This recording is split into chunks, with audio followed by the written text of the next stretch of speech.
नमस्कार दोस्तों, आप सभी का हमारे चैनल यूनि विकास में स्वागत है। क्या आप लोगों को पता है इंडिया में 5.5G लॉन्च हो चुका है। आज हम लोग 5.5G है क्या या किस प्रकार 5G से अलग है, इन सब मुद्दों पे बात करेंगे। चलिए चर्चा आरंभ करते हैं। सबसे पहले देखें तो 5.5G चर्चा में इस कारण है क्योंकि वन प्लस ने अभी अपना 13 सीरीज जारी किया जो 5.5G को सपोर्ट करेगा। 5.5G को जियो नेटवर्क के द्वारा सर्विस प्रोवाइड किया जाएगा। चलिए अब जानते हैं हम लोग 5.5G है क्या। 5.5G जो है 5G का एडवांस तकनीक है या उन्नत संस्करण है जो 3 कंपोनेंट कैरियर यानी 3 एग्रीगेशन 3CC पर आधारित है। अब हम लोग समझेंगे कि 3CC है क्या। 3CC को कैरियर कंपोनेंट को घटक वाहक भी कहते हैं। यह क्या करता है, फ्रीक्वेंसी मतलब आवृत्ति के संसाधनों का कुशलतम उपयोग करके कनेक्शन की गति को बेहतर बनाने का काम करता है। यानी आपके मोबाइल में अच्छे तरीके से कनेक्शन आए, यानी मोबाइल में फ्रीक्वेंसी जो है मोबाइल वो फ्लक्चुएट ना हो, इसको और बेहतर बनाने का काम जो है 3CC करता है। जैसे मान लीजिए मोबाइल टावर है, ये आपका मोबाइल है, इसमें P1 एक प्राइमरी सेल हो गया जिसको प्राथमिक सेल बोलेंगे। अब इसके सहायक के रूप में 2 अलग वाहक कंपोनेंट लगा दिए, जैसे इसको सेल 2 और सेल 3। सेल 2 को सेकेंडरी सेल और सेल 3 को सेकेंडरी सेल बोले, ठीक है।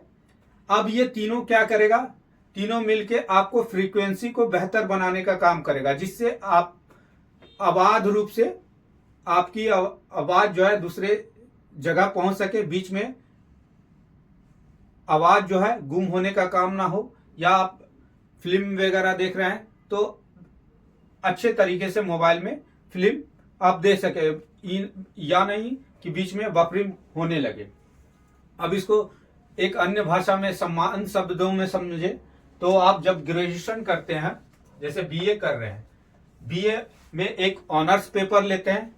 जैसे मान लीजिए हमने हिस्ट्री ऑनर्स लिया, हिस्ट्री ऑनर्स हुआ लिए।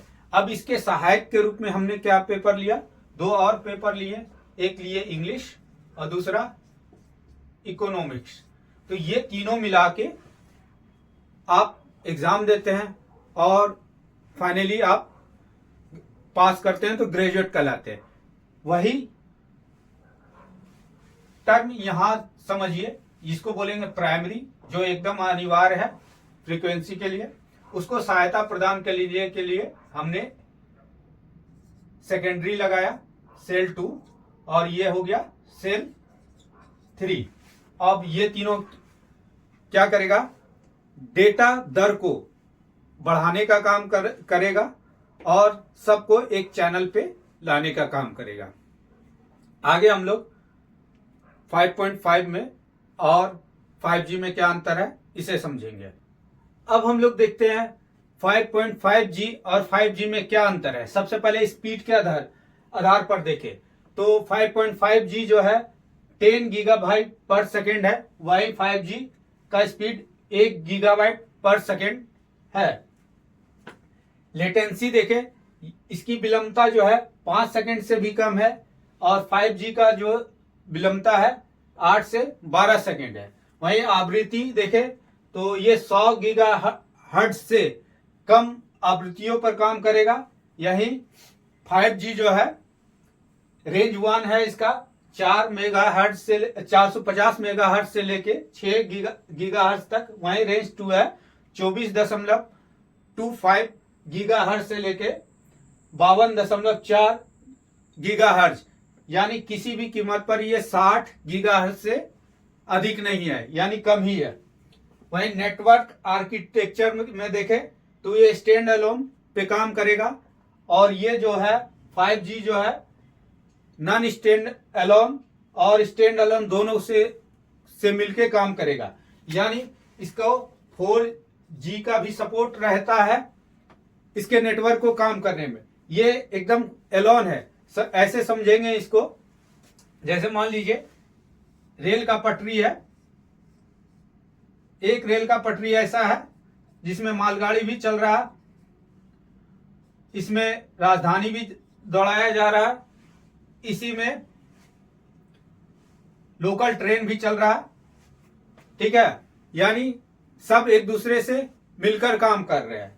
वहीं एक नेटवर्क का पटरी ऐसा है जो किसी स्पेशल के लिए बना है, मतलब उसमें अन्य चीज शामिल नहीं है। जैसे उदाहरण के रूप में देखते हैं मुंबई दिल्ली और Delhi Kolkata freight dedicated freight corridor, जिसमें केवल मालगाड़ी ही दौड़ सकती है। उसी प्रकार एक ऐसा नेटवर्क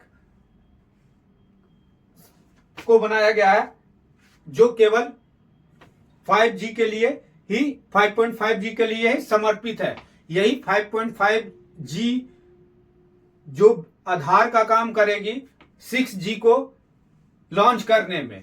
यानी 2030 तक इंडिया में जो 6G लॉन्च होना है उसका ये बेस के रूप में काम करेगी।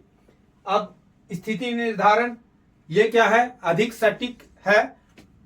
यह इसके कारण जो है स्मार्ट शहर, पर्यावरण के निगरानी में, फिर स्मार्ट कृषि आदि में सहायता मिलेगी, जिससे हम लोग बेहतर रूप से पर्यावरण की मॉनिटरिंग कर सकेंगे, स्मार्ट कृषि कर सकेंगे। आगे आने वाले वीडियो में फिर से एक नए टॉपिक को लेकर उपस्थित होंगे। तब तक के लिए धन्यवाद।